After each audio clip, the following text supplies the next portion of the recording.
Comscore नुसार आता isakal.com आहे देशातील नंबर 1 ची मराठी न्यूज वेबसाईट। प्रत्येक अपडेटसाठी isakal.com ला नक्की भेट द्या। दुसरा दिवस होता। प्रत्येक दिवशी महाराष्ट्राच्या तमाम जनतेच्या वतीने आम्ही सरकारला अध्यक्षांच्या माध्यमातून प्रश्न लक्षवेधी त्या ठिकाणी विचारत असतो। काल काही प्रश्न ते सुद्धा महत्त्वाचे प्रश्न आम्ही सरकारला विचारले होते, पण काल अधिवेशनामध्ये सरकारमधल्याच काही आमदारांनी गोंधळ घातल्यामुळे काल अधिवेशनामध्ये काही महत्त्वाच्या चर्चा झाल्या नाहीत। पण काही प्रश्न हे अध्यक्षांच्या कार्यालयाच्या माध्यमातून मंजूर झाले होते आणि काल पटलावर आले होते, पण दुर्दैवाने त्याच्यावर चर्चा झाली नाही। ते महत्त्वाचे असल्यामुळे काही गोष्टी या ठिकाणी मी मांडत आहे। काल 30वा नंबरचा प्रश्न, खरं तर अध्यक्षांना आम्ही विनंती करतो, काही महत्त्वाचे प्रश्न जे असतात ते तुम्ही 30व्या 35व्या 40व्या नंबरवर न टाकता पहिल्या 10 मध्ये टाकलं तर त्याच्यावर चर्चा तरी होईल। 30व्या नंबरचा प्रश्न होता, परभणी येथे एका व्यक्तीचा न्यायालयीन कोठडीत झालेला मृत्यू, म्हणजे सोमनाथ सूर्यवंशीच्या बाबतीतला हा विषय त्या ठिकाणी आम्ही मांडला होता। जेव्हा ही हत्या झाली होती, मृत्यू झाला होता, अनेक नेते तिथं गेले होते, माझ्यासारखा कार्यकर्ता सुद्धा तिथं गेला होता। तिथं गेल्यानंतर कशा पद्धतीने सोमनाथचा मृत्यू झाला हे तिथे असणाऱ्या लोकांनी सांगितलं आणि लोकांचं मत आहे आणि आमचं सुद्धा मत आहे, याला पूर्णपणे पोलीस प्रशासन जबाबदार आहे। आम्ही जेव्हा त्यावेळेस म्हणत होतो की सोमनाथ सूर्यवंशीचा मृत्यू हा पोलीस कोठडीमध्येच झाला, त्याचा अर्थ त्याला त्या ठिकाणी त्याला मारण्यात आलं, तेव्हा सरकारकडनं बोलण्यात आलं होतं असं कुठेही काही झालेलं नाही। पण आम्ही हा प्रश्न काल सरकारला जेव्हा विचारला तेव्हा सरकारने मान्य केलं की सोमनाथचा मृत्यू हा पोलीस कोठडीमध्ये झाला। त्याच्याचबरोबर सरकारने हे सुद्धा त्या ठिकाणी सांगितलेलं आहे की या विषयाच्या बाबतीत आम्ही एक सेवानिवृत्त न्यायाधीश माननीय VL अचलिया यांच्या अध्यक्षतेखाली समिती गठीत केलेली आहे, पण या समितीने काय केलं हे अजूनपर्यंत त्यांनी सांगितलेलं नाही। त्यामुळे काल या प्रश्नाच्या माध्यमातून सरकारचं लक्ष सोमनाथ सूर्यवंशीकडे पण देण्याचं आणि आणण्याचा आम्ही विचार त्या ठिकाणी केला आणि याच्या पुढे त्यांच्यासाठी सुद्धा आम्ही सर्वजण मिळून तिथे लढणार आहोत। बीडच्या बाबतीतला प्रश्न आम्ही मांडला होता, तो 12व्या नंबरला होता। त्याच्यामध्ये आम्ही असं म्हणालो होतो की बीड जिल्ह्यातील हत्या झालेल्या प्रकरणातील संबंधितांना अटक करून कारवाई करण्याबाबत हा एक मुद्दा होता। काल धनंजय मुंडेंनी त्या ठिकाणी राजीनामा दिला, तो विषय तिथं संपतो असं नाही, त्यांना FIR मध्ये सह आरोपी करा अशी सुद्धा आम्ही त्या ठिकाणी मागणी करत आहोत। ते त्या बाबतीत काय होईल बघू। पण आम्ही विचारलं होतं गेल्या 10 महिन्यामध्ये बीडमध्ये किती मर्डर झाले हे तुम्ही त्या ठिकाणी सांगा। 10 महिन्यामध्ये 36 खून हे बीडमध्ये तिथं झाले आहेत आणि त्याच्यामध्ये नावं कोण आहेत? महादेव मुंडे, बाणगर, तसंच घरबुडे, आंधळे, म्हणजे काही लोक संतोष देशमुखचा विषय आपण जेव्हा लावून धरत होतो तेव्हा जातीवादाचा विषय त्या ठिकाणी आणत होते, पण ही नावं आपण बघितले आणि असे कितीतरी बघितले तर अनेक समाजाच्या लोकांवर तिथं अन्याय झाला, त्यांचा मृत्यू झाला। त्यामुळे ह्या सगळ्यांना न्याय मिळाला पाहिजे।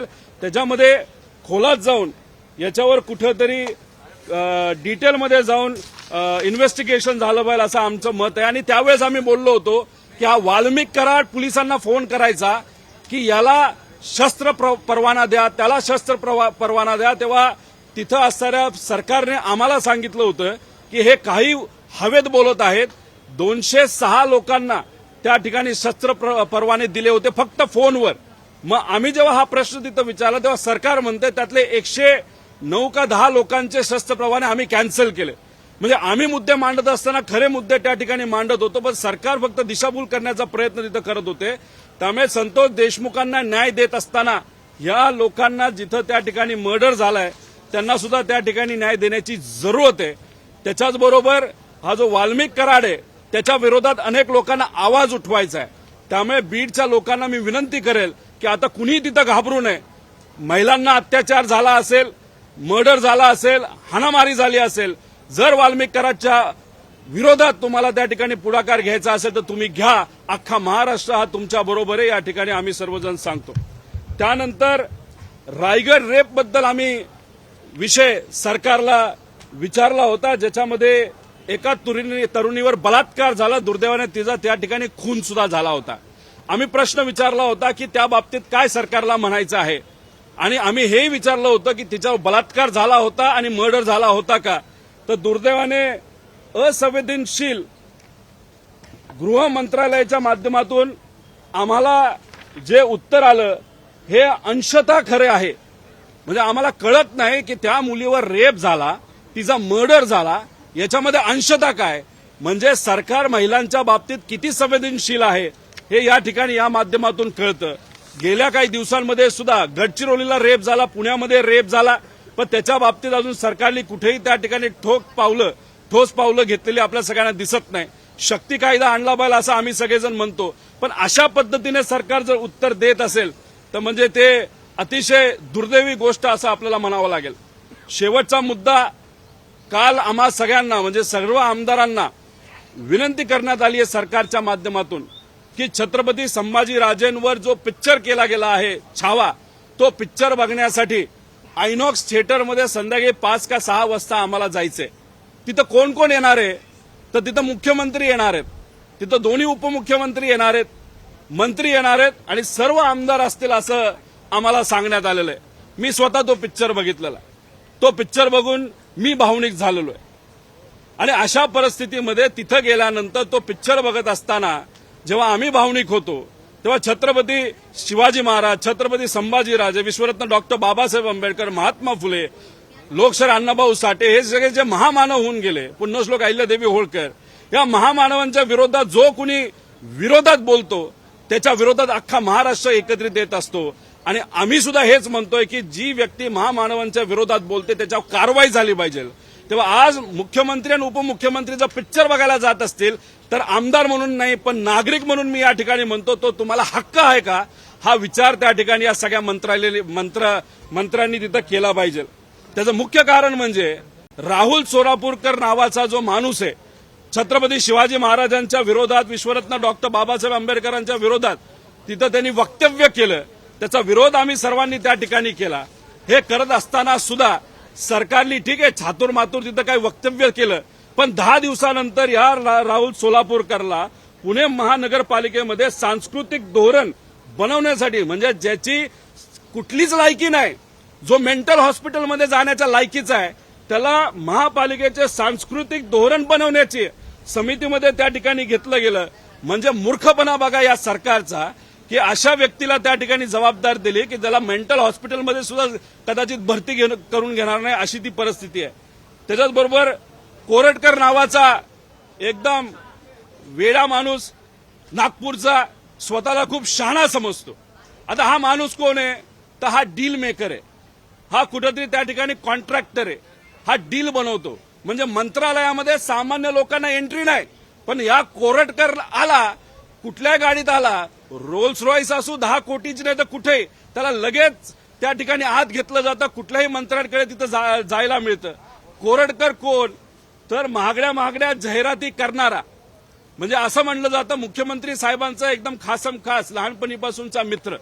माझं म्हणणं आहे की मित्र आहे म्हणून त्यात काय हे नाही, पण माझं असं म्हणणं आहे की मुख्यमंत्री साहेब हे मित्रांचे मुख्यमंत्री नाहीत, मुख्यमंत्री साहेब हे महाराष्ट्राचे मुख्यमंत्री आहे.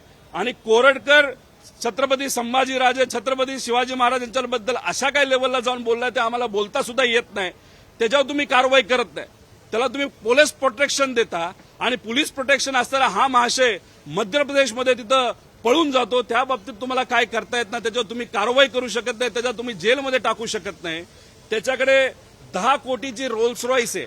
आता ही रोल्स रॉयस कोणाची, तर ही 4700 कोटी रुपये लुटणाऱ्या पुण्यातील समृद्ध जीवन ग्रुपचा जो मालक आहे महेश मोटेवार, याची WB02 AB0123 नावाची 10 कोटीची रोल्स रॉयस आहे. ही कोणाकडे, ही ईडीकडे आणि सीबीआयकडे. आता ईडी आणि सीबीआयच्या ताब्यात असलेली गाडी बाहेर कशी येते, आणि हा महाशय कोरटकर का कोण आहे त्याच्याकडे ती गाडी कशी येते, हा सगळ्यात मोठा प्रश्न आहे. म्हणजे त्याचा अर्थ हा कोरटकर पोहोचलेला माणूस आहे, राज्यातल्या मंत्र्याच्या जवळ आहे, आणि केंद्रातल्या नेत्यांच्या जवळ आहे असं आपल्याला म्हणावं लागेल. त्यामुळे मी या फिक्सरला, या दलालाला आणि या मूर्ख माणसाला सरकारच्या माध्यमातून आत्ताच्या आत्ताच पोलीस कोठडी त्या ठिकाणी मिळाली पाहिजे.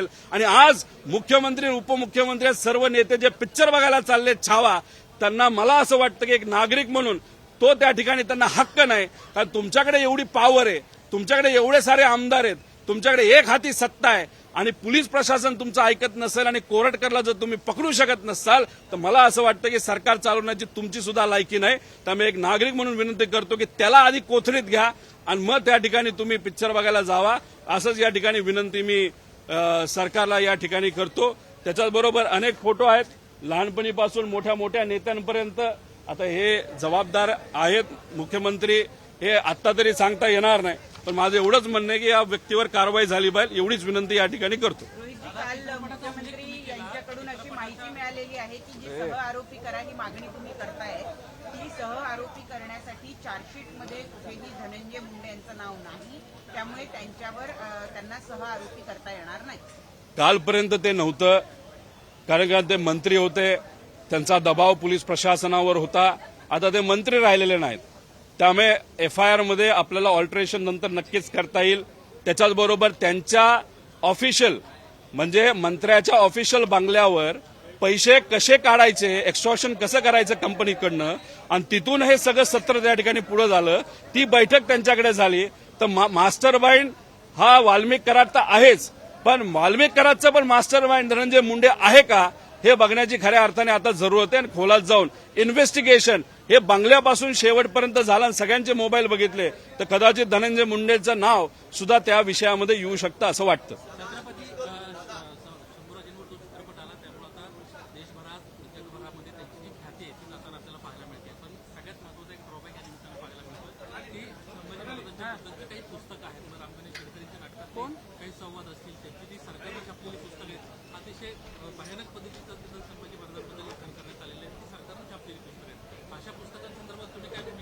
नाही, असं झालं असेल आणि अशा चुकीच्या प्रवृत्तीच्या लोकांच्या पुस्तकं जर सरकारच्याच माध्यमातून दिली जात असतील तर त्याचा विरोध आम्ही सुद्धा करणार. आम्ही अध्यक्षांना विनंती करेल, मुख्यमंत्र्यांना विनंती करेल की अशी पुस्तकं जर छापली जात असतील गडकरी आणि ते जे कोण लेखक आहेत त्यांच्या नावाची, त्या ठिकाणी ताबडतोब बंद केले पाहिजे. आणि जे कोणी आमदार या विषयासाठी उभे राहतील ते आमचे विरोधक असले काय तरी मित्र म्हणून आम्ही त्यांच्याबरोबर राहू. कारण शेवटी अशा चुकीच्या प्रवृत्तीच्या लोकांच्या विरोधात उभा राहण्याची आपल्या सगळ्यांची जबाबदारी. त्यामुळे ही पुस्तकं असतील ती ताबडतोब बंद झाली पाहिजे आणि ती जर सर्क्युलेशनमध्ये आत असतील कुठेही दुकानात असू नये तर कुठेही ती ताबडतोब काढली गेली पाहिजे अशी विनंती आम्ही सरकारला नक्कीच करू. काल विरोधी पक्ष नेत्याचा मुद्दा आला. आरोप होतोय की ज्या पद्धतीने संतोष देशमुख यांना न्याय मिळण्यासाठी विरोधक असतील किंवा जे लोक आहेत ती एकवटली होती. सोमनाथ सूर्यवंशीच्या बाबतीमध्ये असं होताना पाहायला मिळत नाही. सोमनाथ सूर्यवंशीचा कस्टोडियल डेथ झाला, शवविच्छेदन अहवाल आला तर त्यात सुद्धा मल्टिपल इंजुरीमुळे हा डेथ झाली अशा पद्धतीचं नमूद केलं. नाही, हा विषय महत्वाचा असल्यामुळे तुम्ही जर बघितलं असेल तर काल मी स्वतः आणि आव्हाड साहेबांनी सुद्धा माझ्या त्या प्रश्नाला पाठिंबा दिला. तो विषय मी स्वतः त्या ठिकाणी सरकारला विचारला होता, त्याच्यावर जाब विचारणार होतो की काय झालं. पण कालचा हाऊस न चालल्यामुळे आणि म्हणजे काल जर आपण बघितलं म्हणजे जे अबू आझमी आहेत आता त्यांना मुद्दामून कुणीतरी बोलायला लावलं का काय झालं. म्हणजे या पवित्र भूमीमध्ये औरंगजेबचं गुणगान कोण गाणत असेल तर त्याचा विरोधच आपण सगळ्यांनी केला पाहिजे. पण हे वातावरण गरम होत असताना अबू आझमी एकदमच त्या ठिकाणी उठले आणि असं काहीतरी पत्रकारांना बोलले की त्याच्यामुळे अशी आता चर्चा सुरू झालेली आहे की सगळ्यांचं लक्ष मेन विषयाकडे न जाता हे कुठेतरी दुसऱ्याच विषयाकडे जावं यासाठी त्यांनी तो प्रयत्न केला का. आणि ते सगळ्या गोष्टी झाल्यामुळे कालचा हाऊस चालू शकलं नाही आणि ते न चालल्यामुळे आम्हाला हा मुद्दा मांडता आला नाही. पण सोमनाथ सूर्यवंशीचा मुद्दा सुद्धा त्या ठिकाणी महत्वाचा आहे, त्याच्या बाबतीत लक्ष देण्याची जरूरत आहे. आणि राहिला अबू आझमीचा प्रश्न, आम्ही म्हणजे माझ्या लेवलला नाही पण आमच्या नेत्यांच्या लेवलला त्यांना विनंती करून आम्ही नक्कीच अखिलेश यादव साहेबांना विनंती करणार आहे की असे गुणगान गाणारे औरंगजेबचे जे तुमचे अध्यक्ष असतील महाराष्ट्राचे